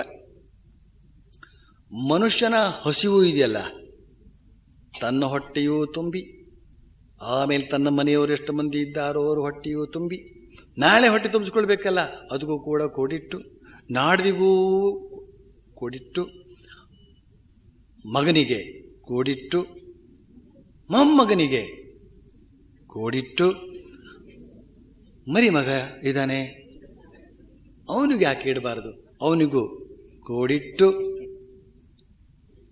ಹಸಿವು. ಒಬ್ಬರು ದೊಡ್ಡ ವ್ಯಾಪಾರಿಗಳು, ಆಲೂಗಡ್ಡೆ ವ್ಯಾಪಾರಿಗಳು ನಮಗೆ ಪರಿಚಯ ಆದರು. ಎಲ್ಲರೂ ಪರಿಚಯವಾಗ್ತಾರೆ. ಅವರು ಹೇಳಿದರು, ಸ್ವಾಮೀಜಿ ದೇವರ ಕೃಪೆ ಬಹಳ ದೊಡ್ಡದು, ನಾನು ಮರಿಮಗನಿಗೂ ಬೇಕಾಗುವಷ್ಟು ಕೋಡಿ ಇಟ್ಟಿದ್ದೇನೆ, ನಮ್ಮ ಸಂಸಾರಕ್ಕೆ ಯಾವುದೇ ಬಗೆಯ ತೊಂದರೆಯೂ ಆಗದಂತೆ ಮಾಡಿಟ್ಟಿದ್ದೇನೆ. ನಿಮಗೇನಾರು ಆಶ್ಚರ್ಯ ಆಯ್ತಾ? ಎಲ್ಲ ನಾನು ಹಾಗೆ ಮಾಡಬೇಕು ಅಂತ ಅನಿಸ್ತೋ? ಅಂತೂ ಈ ಹಸಿವು ಆ ಥರ ಮಾಡಿಸಿಬಿಡ್ತದೆ. ಮನದಲ್ಲಿ ಮಮತೆ ಮಮತೆ ಮಮತಾ ತೂ ನಗಯಿ ಅಂತ ಸೂರದಾಸರು ಹಾಡ್ತಾರೆ. ಮಮತೆ ಅಂತಂದ್ರೆ ನನ್ನದು ನನ್ನದು ನನ್ನದು ಅಂತ, ನಾನು ನಾನು ನಾನು ಅಂತ, ನನ್ನದು ನನ್ನದು ನನ್ನದು ಅಂತ ಹೇಳ್ತಕ್ಕಂಥ ಈ ಒಂದು ಮಮತೆ ಅಂತ ಹೇಳ್ತಕ್ಕಂಥದ್ದು ಏನೇನು ಮಾಡ್ತಾ ಇವೆ? ಈ ಸೃಷ್ಟಿಯನ್ನು ನಡೆಸ್ತಾ ಇವೆ. ಈ ಪ್ರಪಂಚ ಇಷ್ಟು ಚೆನ್ನಾಗಿ ನಡೀತಾ ಇದೆಯಲ್ಲ, ಅಮೆರಿಕದಿಂದ ಆಸ್ಟ್ರೇಲಿಯಾದವರೆಗೆ ಯೋಚನೆ ಮಾಡಿ, ಎಷ್ಟೆಷ್ಟು ದೇಶಗಳಿವೆ, ಸಪ್ತ ಖಂಡಗಳು, ಎಲ್ಲ ಜನರು ಕೂಡ ಹೇಗೆ ಇದ್ದಾರೆ. ಅಲ್ಲಲ್ಲಿ ಸಣ್ಣ ಪುಟ್ಟ ಗಲಾಟೆಗಳಾಗ್ತಾ ಇರುತ್ತವೆ. ಆ ಗಲಾಟೆಗಳೊಂದಿಗೆ ಭೂಕಂಪ ಕೂಡ ಈ ಕಡೆ ಆಗ್ತಾ ಇರ್ತದೆ. ಮನುಷ್ಯರು ಮಾಡ್ತಕ್ಕಂಥ ಗಲಾಟೆಗಿಂತ ಪರಮಾತ್ಮ ಮಾಡುವಂಥ ಗಲಾಟೆ ಏನು ಸಾಮಾನ್ಯದ್ದಲ್ಲ, ಅವನು ಭೂಕಂಪ ಮಾಡಿಬಿಡ್ತಾನೆ. ಅಥವಾ ಡ್ರೌಟ್ ಅಂದ್ರೇನು? ಕ್ಷಾಮ. ಅದಕ್ಕೆ ಯಾವಾಗಲೂ ಮಾತಾಡುವಾಗ ಕೇಳೋದು ಕ್ಷೇಮ ಅಂತ. ಕೆಲವರು ಕಾಗದ ಬರೆಯೋದು, ನಾನು ಕ್ಷೇಮ ನಿಮ್ಮ ಕ್ಷಾಮಕ್ಕೆ ಅಂತ. ಈ ಕ್ಷಾಮ ಅಂತ ಹೇಳ್ತಕ್ಕಂಥದ್ದು ಬಹಳ ಭಯಂಕರ. ಈ ಥರದ್ದೆಲ್ಲ ಹುಟ್ಟಿಕೊಳ್ತದೆ. ಆಗ ಮಮತೆ ಅಂತ ಹೇಳ್ತಕ್ಕಂಥದ್ದು ಎಲ್ಲಿ ಇರ್ತದೆ? ಅಷ್ಟಾದರೂ ಕೂಡ ಮನುಷ್ಯ ಮಮತೆಯನ್ನು ಬೆಳೆಸ್ಕೊಂಡು ಎಷ್ಟು ದುಃಖವನ್ನು ಈ ಮಮತೆಯ ಕಾರಣದಿಂದ, ಈ ಹಸಿವಿನ ಕಾರಣದಿಂದ ಈ ಇಡೀ ಸೃಷ್ಟಿ ಅಂತ ಹೇಳ್ತಕ್ಕಂಥದ್ದು ಅದ್ಭುತವಾದ ರೀತಿಯಲ್ಲಿ ನಡೆದುಕೊಂಡು ಬರ್ತಾ ಇದೆ. ದೇವರು ಸೃಷ್ಟಿ ಮಾಡಿದ್ನಲ್ಲ, ಒಬ್ರು ಪ್ರೆಸಿಡೆಂಟ್ ಅಂತ ಬೇಡವಾ, ಒಬ್ರು ಪ್ರೈಮ್ ಮಿನಿಸ್ಟರ್ ಅಂತ ಬೇಡವಾ, ಇನ್ನೊಬ್ರು ಚೀಫ್ ಮಿನಿಸ್ಟರ್ ಅಂತ ಬೇಡವಾ? ಈಗ ಎಲ್ಲ ಇಟ್ಕೊಂಡಿದ್ದಾರೆ, ಇವರೆಲ್ಲ ಇದ್ದಾರೆ ಚೀಫ್ ಮಿನಿಸ್ಟರ್ ಇವರೆಲ್ಲ. ಆದರೆ ಪರಮಾತ್ಮ ಯಾವ ಮಿನಿಸ್ಟರ್ಸನ್ನು ಇಡಲಿಲ್ಲ, ಯಾವ ಪ್ರೆಸಿಡೆಂಟನ್ನು ಮಾಡಲಿಲ್ಲ, ಯಾವ ಆಫೀಸನ್ನು ತೆರೀಲಿಲ್ಲ, ಯಾವ ಕಟ್ಟಡವನ್ನು ಕಟ್ಟಲಿಲ್ಲ, ಯಾವ ಪೆನ್ನು ಇತ್ಯಾದಿ ಕೆಲಸವೇ ಇಲ್ಲ, ಫೈಲ್ಗಳು ಇತ್ಯಾದಿ ಕೆಲಸಗಳೇ ಇಲ್ಲ. ಆದರೂ ಕೂಡ ಎಷ್ಟು ಚೆನ್ನಾಗಿ ನಡೆಸ್ತಾ ಇದ್ದಾನೆ. ಹೇಗೆ? ಹೊಟ್ಟೆಯಲ್ಲಿ ಹಸಿವು, ಮನದಲ್ಲಿ ಮಮತೆ ಇಟ್ಬಿಟ್ಟ. ಯಾವ್ದ್ಯಾವ್ದು ಹೇಗೆ ನಡೆದುಕೊಂಡು ಬರಬೇಕು ಹಾಗೆ ನಡೆದುಕೊಂಡು ಬರುವಂತೆ ವ್ಯವಸ್ಥೆ ಆಗಿಬಿಟ್ಟಿದೆ ನೋಡಿ.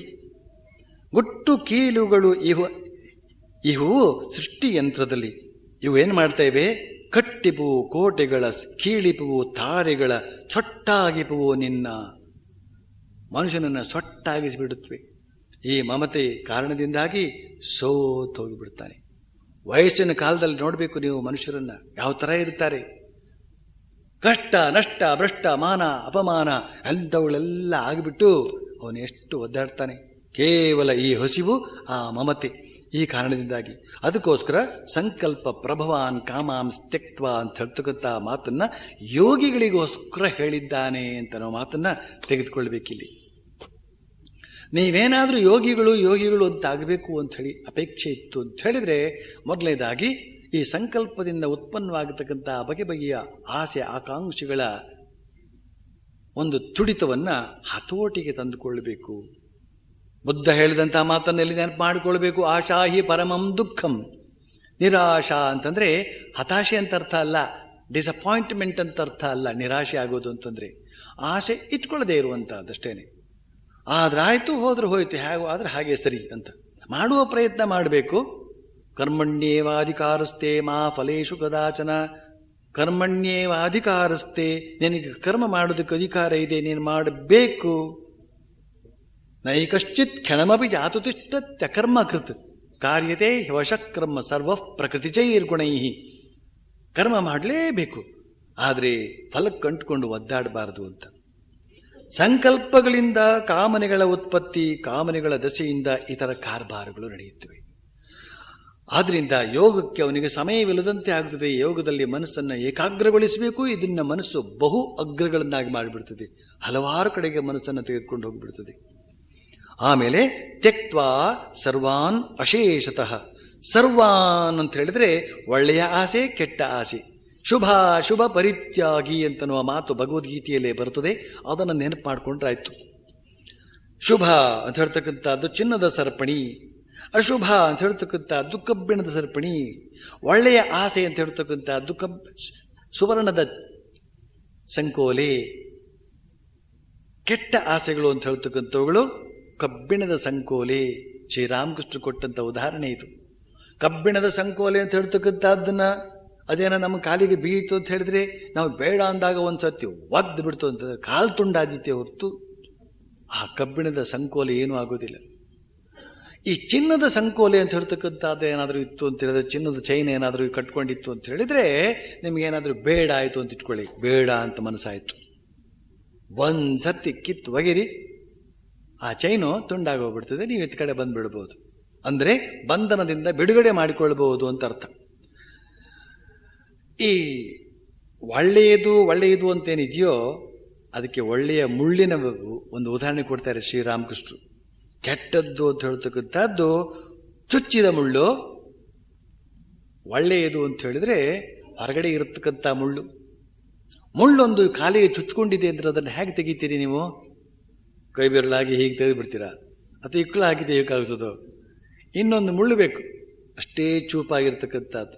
ಅದನ್ನು ಆ ಕಡೆ ಈ ಕಡೆ ಬಿಡಿಸಿ ಮೆಲ್ಲನೆ ಹೀಗೆ ಹಿಂಡಿ ಅದನ್ನು ಹೊರಗಡೆ ತೆಗಿಬೇಕಾಗ್ತದೆ. ಈ ಮುಳ್ಳಿನ ಸಹಾಯದಿಂದಲೇ ಆ ಚುಚ್ಚಿದ ಮುಳ್ಳನ್ನು ತೆಗೆಯಬಹುದು ನೋಡಿ. ಆದ್ರಿಂದ ಈ ಮುಳ್ಳು, ಸಹಾಯ ಮಾಡಿದಂಥ ಮುಳ್ಳು ಎಷ್ಟು ಒಳ್ಳೇದಲ್ವಾ, ಅದನ್ನ ಇಟ್ಕೊಳ್ಳೋಣ ಅಂತಂದ್ರೆ ಒಂದು ದಿವಸ ಅದೇ ಚುಚ್ಚು ಬಿಡ್ತದೆ ನಿಮ್ಮನ್ನ. ಆದ್ರಿಂದ ಶ್ರೀರಾಮಕೃಷ್ಣ ಹೇಳ್ತಾರೆ ಏನಂತ, ಆ ಮುಳ್ಳನ್ನು ತೆಗೆದ ಮೇಲೆ, ಚುಚ್ಚಿದ ಮುಳ್ಳನ್ನು ತೆಗೆದ ಮೇಲೆ ಆ ತೆಗೆದಾಗ ಸಹಾಯ ಮಾಡಿದಂಥ ಆ ಮುಳ್ಳಿದೆಯಲ್ಲ, ಥ್ಯಾಂಕ್ಸ್ ಅಂತ ಬಿಟ್ಬಿಡ್ಬೇಕಂತದೆ, ಎಸ್ತು ಬಿಡ್ಬೇಕಂತೆ. ಹಾಗೆ ಶುಭಾಶುಭ ಪರಿತ್ಯಾಗಿ. ಆಮೇಲೆ ಸರ್ವಾನ್ ಅಶೇಷತಃ ತ್ಯಾಗ ಮಾಡಬೇಕು ಅಂತ. ಅಶೇಷತಃ, ಈ ಆಸೆ ಅಂತ ಹೇಳ್ತಕ್ಕಂಥ ಅದನ್ನು ಕಿಂಚಿತ್ತೂ ಇಟ್ಕೊಳ್ಬಾರದು ಅಂತ. ಅಶೇಷತಃ ಅಂದರೆ ಶೇಷವೂ ಇಲ್ಲದಂತೆ ನೋಡಿ. ಒಂದು ಶಬ್ದ ಇದೆ, ರೋಗಶೇಷ, ಶತ್ರುಶೇಷ, ಅಗ್ನಿಶೇಷ, ಇವುಗಳನ್ನು ಉಳಿಯಕ್ಕೆ ಬಿಡಬಾರ್ದಂತೆ. ರೋಗಶೇಷ ಅಂತ ಹೇಳಿದ್ರೆ ಕಾಯಿಲೆ ಬಂತು, ನರ್ಸಿಂಗ್ ಹೋಮಿಗೆ ಸೇರಿಸ್ತಾರೆ, ಅರ್ಧ ವಾಸಿ ಆಯಿತು, ಯಾಕೆ ಮುಕ್ಕಾಲೇ ವಾಸಿ ಆಯಿತು, ಈ ರೋಗಿಗೆ ಶಕ್ತಿ ಬಂದ್ಬಿಡ್ತದೆ. ಈಗ ಅವನು ನಿರೋಗಿ ಆದಾಗ ಕಾಣಿಸ್ತದೆ ಅವನಿಗೆ. ಅವನೇನು ಮಾಡ್ತಾನೆ, ಬಂದ್ಬಿಡ್ತಾನೆ, ಡಾಕ್ಟ್ರೇ ಬಿಡಿ ನಮ್ಮನ್ನು, ಮನೆಗೆ ಹೋಗದೆ, ಮನೆ ಅಡುಗೆ ಊಟ ಮಾಡಿದೆ, ಭಾಳ ದಿವಸ ಆಯ್ತು, ಬಿಟ್ಬಿಡಿ. ಇಲ್ರಿ ನಿಮ್ದಿನ್ನೂ ಪೂರ್ತಿ ವಾಸಿ ಆಗಲಿಲ್ಲ, ಒಳಗಡೆ ಇನ್ನೂ ಅಂಶಗಳೆಲ್ಲ ಹಾಗೆ ಇವೆ, ಶೇಷಾಂಶ ಹಾಗೆ ಇದೆ. ಇಲ್ಲ ಕಣ್ರಿ ಡಾಕ್ಟ್ರೆ, ನನಗಿಂತ ನೀವು ಎಂಥದ್ರಿ, ನಮಗೆ ಗೊತ್ತಾಗೋದಿಲ್ವಾ? ನಮ್ಮ ಒಳಗಡೆ ಗೊತ್ತು ನಮ್ಗೆ ಗೊತ್ತಾಗೋದಿಲ್ಲ, ನಿಮ್ಗೆ ಹೊರಗಡೆ ಏನು ಗೊತ್ತಾಗ್ತದೆ? ಡಾಕ್ಟ್ರ್ ಬಿಟ್ರು. 2 ದಿನ ಡಾಕ್ಟ್ರೇ ಜಾಸ್ತಿ ಆಯಿತು ಅಂತ ವಾಪಸ್ ಬಂದು ಸೇರ್ಕೊಳ್ತಾರೆ. ರಿಲ್ಯಾಪ್ಸ್ ಅಂತ ಹೇಳ್ತಾರೆ ಇಂಗ್ಲಿಷ್ನಲ್ಲಿ ಶಬ್ದ. ಕಾಯಿಲೆ ಪುನಃ ಮರುಕಳಿಸಿತು. ಯಾಕೆ ಮರುಕಳಿಸಿತು? ಶೇಷ ಉಳಿದಿತ್ತಲ್ಲಿ. ಹಾಗೇನೇನೆ ಶತ್ರುಶೇಷ, ಏನೋ ಸೋತು ಓಡ್ ಹೋದ ಅಂತ ನೀವು ಬಿಟ್ಟರೆ ಮತ್ತೆ ಬಲಶಾಲಿಯಾಗಿ ವಾಪಸ್ ಬಂದು ಆಕ್ರಮಣ ನಡೆಸ್ತಾನೆ. ಅಗ್ನಿಶೇಷ, ಮನೆಗೆ ಬೆಂಕಿ ಬಿತ್ತು, ನೀರು ಹಾಕಿ ಅದನ್ನು ಆರಿಸಿದ್ದಾಯಿತು, ಎಲ್ಲೋ ಸ್ವಲ್ಪ ಉಳಿದಿತ್ತು ಒಳಗಡೆ, ಅದನ್ನು ಗಮನಿಸಲೇ ಇಲ್ಲ ಅಂತ ಬಿಟ್ಟರೆ ಅದೇ ಮತ್ತೆ ಮನೆಯನ್ನು ಸುಟ್ಟು ಬಿಡ್ತದೆ. ಅದೇ ರೀತಿಯಲ್ಲಿ ಈ ಆಶಾ ಶೇಷ ಅಂತ ಹೇಳ್ತಕ್ಕಂಥದ್ದು ಒಳಗಡೆ ಇರೋದಕ್ಕೆ ಬಿಡ್ತು ಅಂತ ಹೇಳಿದ್ರೆ, ಈ ತಿಳ್ಕೊಳ್ಳೋದಕ್ಕೋಸ್ಕರ ಒಂದಲ್ಲ ಒಂದು ದಿವಸ ನೀವೇನಾದರೂ ಯೋಗ ಅಭ್ಯಾಸಕ್ಕೆ ನಿರತರಾಯಿತು ಅಂತ ಹೇಳಿದ್ರೆ ಒಳಗಡೆ ಇರ್ತಕ್ಕಂಥ ಈ ಆಶಾ ಶೇಷವನ್ನು ಹೋಗಲಾಡಿಸ್ಕೊಳ್ಬೇಕು ಅಂತ ಹೇಳ್ತಕ್ಕಂಥ ಒಂದು ಬುದ್ಧಿ ಈಗಲೇ ಬರುತ್ತಲ್ಲ, ಅದಕ್ಕೋಸ್ಕರ ಪೂರ್ವ ತಯಾರಿ ಇದೆ ಅಷ್ಟೇನೆ. ಈಗ ತಿಳ್ಕೊಳ್ಳೋದು, ಯಾರೋ ಒಬ್ಬರು ಹೇಳಿದರು, ಸ್ವಾಮೀಜಿ ಇದನ್ನೆಲ್ಲ ಹೇಳಿದ್ರೆ ನಮಗೆ ಏನು ಪ್ರಯೋಜನ, ನಮಗೆ ಅದನ್ನು ಮಾಡೋಕ್ಕಾಗೋದಿಲ್ಲ, ಏನಿಲ್ಲ ಅಂತ. ನಿಮಗೆ ಮಾಡೋದಕ್ಕಾಗದಿದ್ರೂ ಚಿಂತೆ ಇಲ್ಲ, ಕೇಳೋದಕ್ಕಾಗುತ್ತೋ ಇಲ್ಲೋ ಹೇಳಿ. ಈ ಯೋಗದ ಮರ್ಮ ಏನು? ನಮ್ಮ ಭಾರತ ಅಂತ ಹೇಳ್ತಕ್ಕಂಥದ್ದು ಯೋಗಿಗಳ ವಂಶ, ಋಷಿಗಳ ವಂಶ ಇರತಕ್ಕಂಥ ರಾಷ್ಟ್ರ ಇದು. ಈಗ ಋಷಿಮುನಿಗಳೆಲ್ಲ ಎಲ್ಲಿದ್ದಾರೆ? ಸ್ವಾಮಿ ವಿವೇಕಾನಂದರು ಹೇಳ್ತಾರೆ, 4 ವೇದ, 6 ಶಾಸ್ತ್ರ, 18 ಪುರಾಣ, 2 ಇತಿಹಾಸ ಇತ್ಯಾದಿ ಮಹತ್ ಗ್ರಂಥಗಳನ್ನು ನಿರ್ಮಾಣ ಮಾಡಿದಂತಹ ಕಾಲ ಒಂದಿತ್ತು. ಈಗ ಅಂತಹ ಗ್ರಂಥಗಳನ್ನು ನಿರ್ಮಾಣ ಮಾಡಿದಂತಹ ಬ್ರೈನ್ ಅಂತ ಮಿದುಳು ಶಕ್ತಿ, ಅಂತ ಮೇಧಾಶಕ್ತಿ ಇರತಕ್ಕಂಥ ವ್ಯಕ್ತಿಗಳು ಎಷ್ಟು ಜನ ಇದ್ದಾರೆ. ಸ್ವಯಂ ಸ್ವಾಮಿ ವಿವೇಕಾನಂದರು ಏನು ಮಾಡಿದ್ದಾರೆ ಅಂತ ನೀವು ಕೇಳಬಹುದು. ಹೌದು ತಾನೆ? ಅವರು ದೊಡ್ಡ ಋಷಿಗಳು ತಾನೆ. Complete works of Swami Vivekananda ಅಂತ ಹೇಳ್ತಕ್ಕಂಥ ಪುಸ್ತಕ ಇಂಗ್ಲಿಷ್ನಲ್ಲಿ, ಕೃತಿ ಸ್ವಾಮಿ ವಿವೇಕಾನಂದ ಕೃತಿ ಶ್ರೇಣಿ ಅಂತ ಹೇಳ್ತಕ್ಕಂಥ 9-10 ಸಂಪುಟಗಳು ಕನ್ನಡದಲ್ಲಿ ಇವೆ. ಎದೆಗೆಚ್ಚು ಇದ್ರೆ ಓದಿ ನೋಡಿ. ಇದೇ ಆಧುನಿಕ ಕಾಲದ ವೇದ. ಅಷ್ಟಲ್ಲದೆ ರಾಮಕೃಷ್ಣ ವಚನ ವೇದ ಅಂತ ಹೇಳ್ತಕ್ಕಂಥ ಒಂದು ಪುಸ್ತಕ ಇದೆ. ಗಾಸ್ಪೆಲ್ ಆಫ್ ಶ್ರೀ ರಾಮಕೃಷ್ಣ ಅಂತ ಹೇಳ್ತಕ್ಕಂಥ ಪುಸ್ತಕ ಇಂಗ್ಲಿಷ್ನಲ್ಲಿದೆ. ಎಂಥೆಂಥ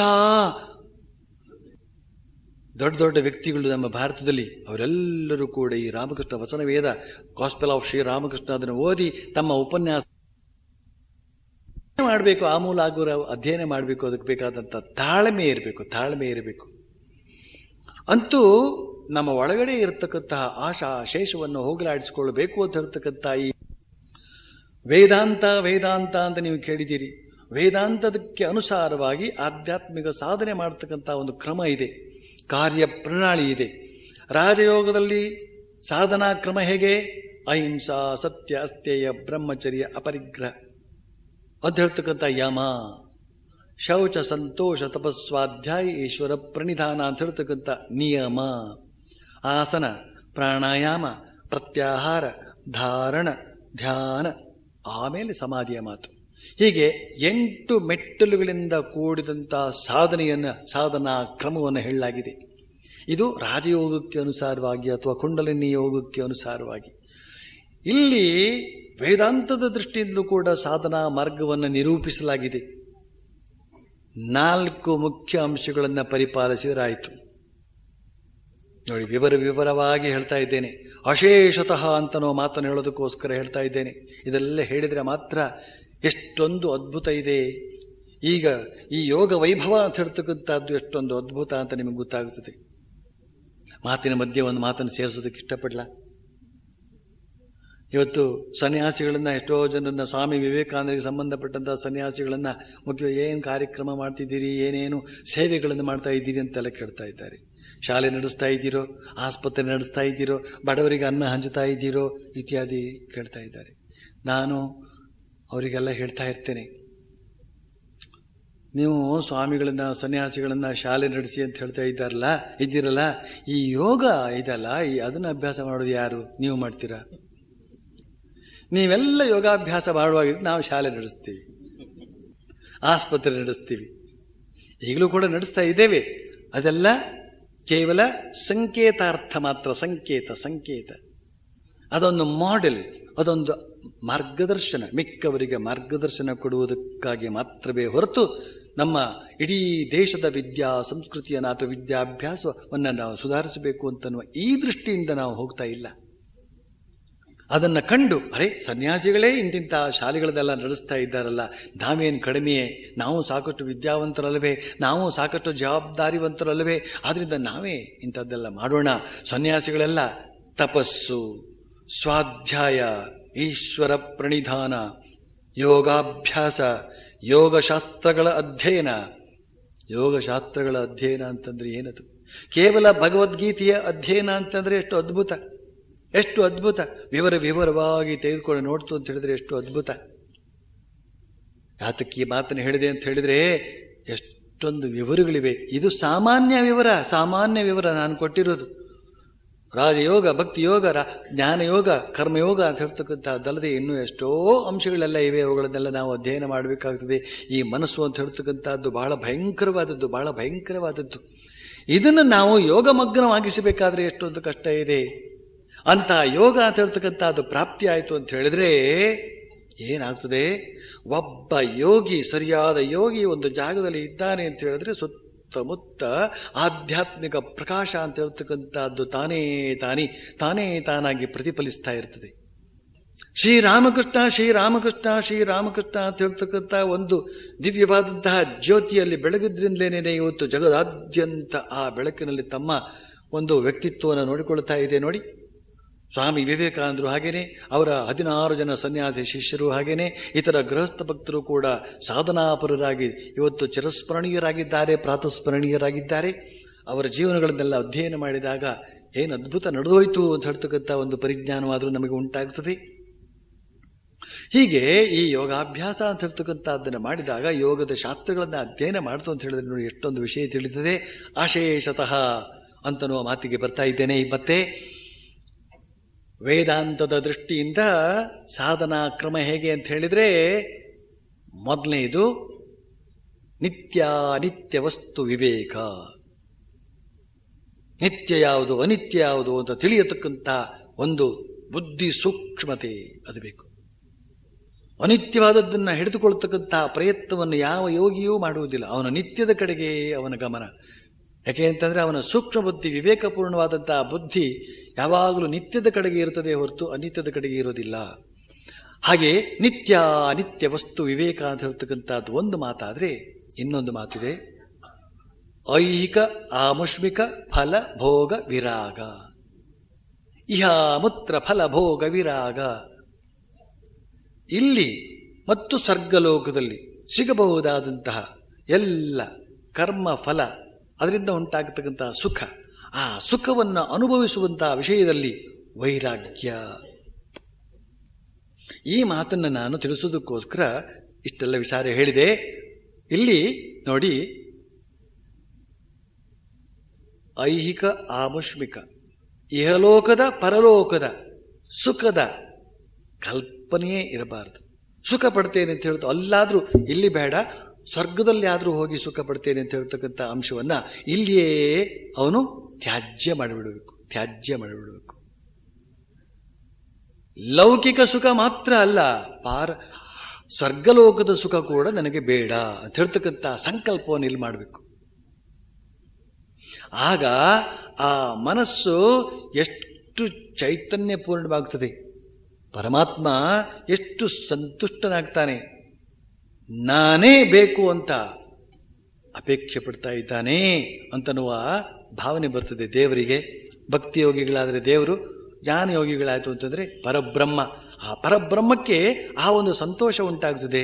ತಕ್ಷಣ ಯಮೇ ವೈಷ ವೃಣುತೆ ತೇನ ಲಭ್ಯ. ಆ ಪರಬ್ರಹ್ಮ ಯಾರನ್ನ, ಯಾವ ಸಾಧಕನನ್ನ ಆರಿಸಿಕೊಡ್ತಾನೋ ಅವನಿಗೆ ತನ್ನ ಸ್ವರೂಪವನ್ನ ತಿಳಿಸಿಕೊಡ್ತಾನೆ ಅಂತ. ಹಾಗೆ ಸರ್ವಾನ್ ಕಾಮಾನ್ ಅಶೇಷತಃ ತ್ಯಾಜ್ಯ ತ್ಯಕ್ತ್ವ ಅಂತನೋ ಮಾತನ್ನ ಅರ್ಥ ಮಾಡಿಕೊಳ್ಬೇಕು. ಬಳಿಕ ಮನಸೈವೇಂದ್ರಿಯ ಗ್ರಾಮಂ ಸಮಂತತಃ ವಿನಿಯಮ್ಯ. ಇದು ಇನ್ನೊಂದು ಸೂಕ್ಷ್ಮ. ಸ್ವಾಮೀಜಿ ಈ ಇಂದ್ರಿಯಗಳನ್ನು ಹೇಗೆ ಹತೋಟಿಗೆ ತೆಗೆದುಕೊಳ್ಳೋದು? ತಣ್ಣೀರು ಸ್ನಾನ ಮಾಡ್ಲೋ, ಉಪವಾಸ ಮಾಡ್ಲೋ, ಉಪ್ಪು ಹುಳಿ ಖಾರ ತಿನ್ನಬಾರ್ದು ಅಂತ ಹೇಳ್ತಾ ಇದ್ದಾರೆ, ಹಾಗೆ ಮಾಡ್ಲೋ? ಏನು ಮಾಡಿದರೂ ಕೂಡ ಈ ಮನಸ್ಸಿನೊಳಗಡೆ ಇರತಕ್ಕಂಥ ಕಾಮ ಹತೋಟಿಗೆ ಬರುವುದಿಲ್ಲ. ಆದರೆ ಮನಸ್ಸಿನಲ್ಲಿ ಭಾವಿಸಬೇಕು, ನನಗೆ ಈ ಕ್ಷುಲ್ಲಕವಾದಂತಹ ಕಾಮನೆಗಳು ಬೇಡ ಬೇಡ ಬೇಡ ಅಂತ.